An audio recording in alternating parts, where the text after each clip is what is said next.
boys and girls, and welcome to my preview for the Arsenal and Everton game that's at home. At the weekend on Saturday. Now, this is going to be a big one. Now we're going to go back from the Swansea game. It was a poor performance, as I said in my review. Absolute poor performance. I've literally had enough now. Our defence is absolutely shit. We need to sort it out ASAP because, as I said, it only took one ball to go through the midfield to get through to the defence. We were split wide open. And some of the players didn't know what they was doing. At all. So, at the end of the day, guys, this is now the game where we do need 3 points. We've got a very, very good home record this season. And I'm very, very happy about this. Now, the last time we played against Everton, we played them at Goodison Park and we beat them 5-2. It was a Ozil masterclass that day. As we know, I'm going to get into that. As we know, Ozil has signed a new contract deal. It's a 3.5-year contract deal. Now, what convinced him was the signing of Emre Aubameyang. That's what convinced him. So, he's now signed a deal. Ozil is getting 350 grand a week. Exactly the same to what we offered Sanchez. But Sanchez went, nah, I'm not even accepting it. So, this clearly states that that Sanchez went to United for the money. Come on, guys. For the people that think that Sanchez didn't go to United for the money, you're blind. He clearly did, because we've just offered Ozil the same amount, 350 grand, plus the 3.5-year contract deal to Ozil, and Ozil accepted. If that was the case and he didn't go for the money, why did Sanchez reject it? Soon as United offered him 400 grand, he took it. Come on, seriously, get real. Of course he did. Of course Sanchez went for the money. Enough about Alexis Sanchez. Let's move on. Now, as I said, Arsenal has got a very, very good home record. Now, we've got Mkhitaryan, plus we've got our new signing, Aubameyang at Arsenal, which I think, personally, Aubameyang could be the new Henry.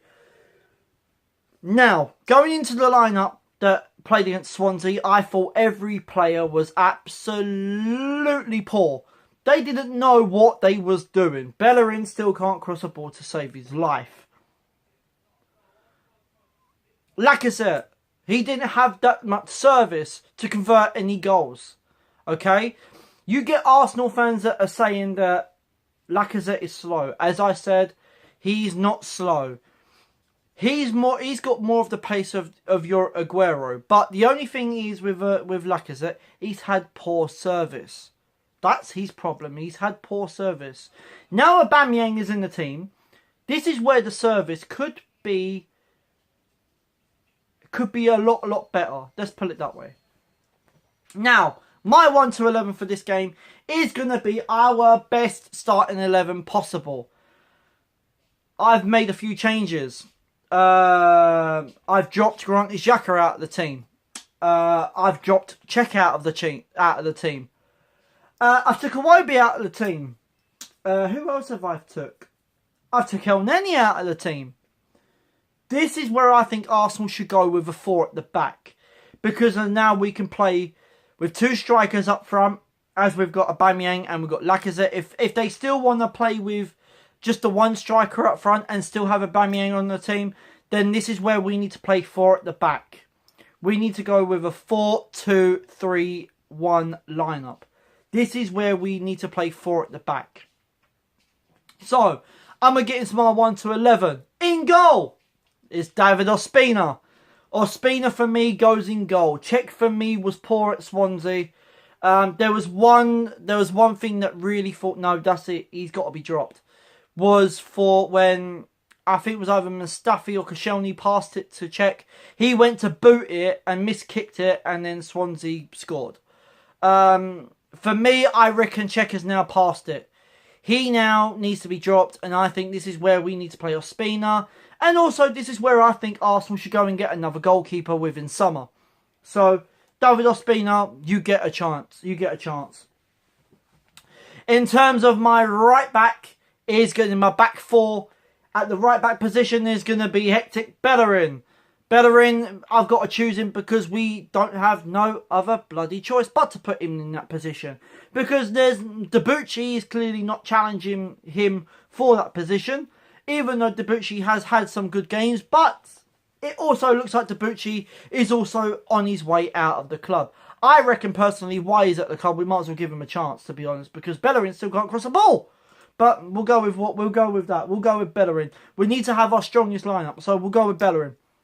In terms of my two centre-backs that's playing in the middle, is going to be Laurent Koscielny and it's going to be Mustafi.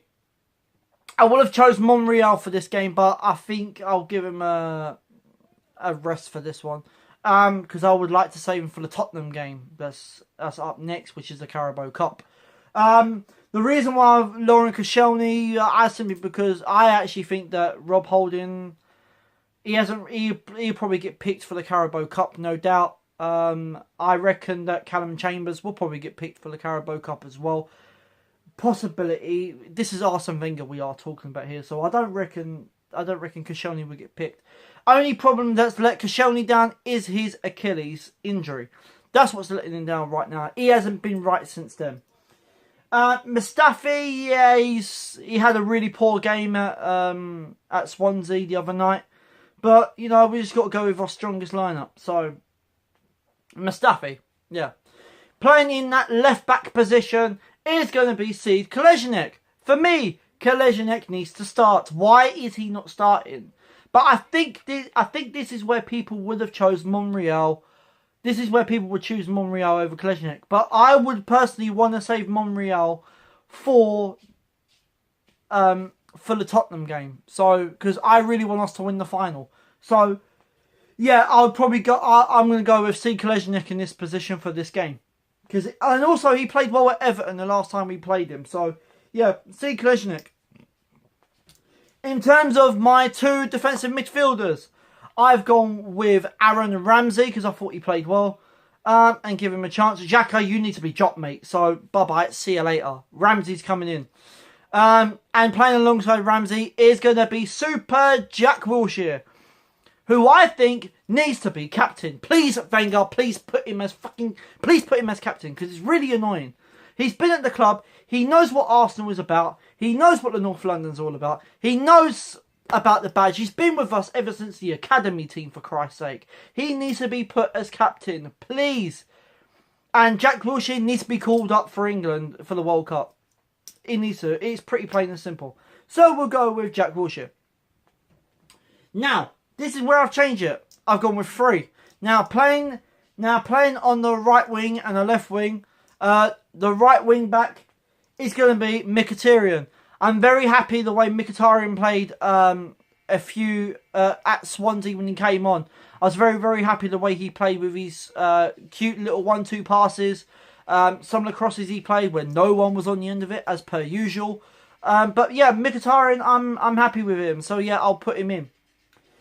Playing on the left side of him, on that left side, on that left flank, and that left wing back, that left wing, I'm gonna go with Henrik Aubameyang, our new signing that we've paid £55 million for. Wenger, if you're gonna buy players, at least start them, for Christ's sake. So Aubameyang, he will go straight into the starting lineup. I reckon it'd be a good combination with Aubameyang and with Mkhitaryan playing. They've played together before at Borussia Dortmund, so I'm very happy with that. So yeah, we'll go with Aubameyang on that left wing. Playing in the number 10 role is going to be Mesut Ozil, the guy that has just signed a new contract. I am absolutely over the moon with this. At least we've tied down one player. But Jack Wilshere, we need to get you a contract as well, mate, because I don't know if you've signed one yet. So yeah, I think if we can get Jack Wilshere to sign, that will be the icing on the cake for us for this window. So in this part of the season. So yeah, Ozil for me has to go and play. He's played well in recent games. The only one thing I'm worried about with Ozil is consistency. I want to see now consistency from him. Ever since now he's signed that contract, Ozil, please, you got to give us some consistency now. And playing up front as the main striker is going to be Alexander Lacazette. No problem with this one. Absolutely no problem. I've got no problem at all. For me, as I've said in previous videos, Lacazette is the modern day version of Ian Wright. Now, imagine having Ian Wright, Thierry Henry in the same lineup. Hey! Obviously, this is where Aubameyang comes in. He could be the next Henry. He possibly could be. But, we'll see with that. Guys, there is my preview for the Arsenal and Everton game. Now, predicted score, I'm going to go with Arsenal win. I'm going to go with an Arsenal win. I will go with... If this is the lineup that Wenger goes with, then I reckon we've got a very, very good chance here. I'm going to go 4-1. 4-1 Arsenal. We'll see how we get on with that. So guys, if you did enjoy this video, you know what to do. Please make sure you do smash that subscribe button. Make sure you hit that thumbs up button. And make sure you leave your comments below. Let me know if you're 1 to 11. And let me know if you agree with my 1 to 11. If not, let me know in the comments below in what your 1 to 11 is. And also, let me know of your predicted score. Arsenal, it's now over to you. Please, please, please, just don't let us down, for Christ's sake again. Not like you did at Swansea, you did let us down. But please, for this game, please don't let us down. I'm out of here.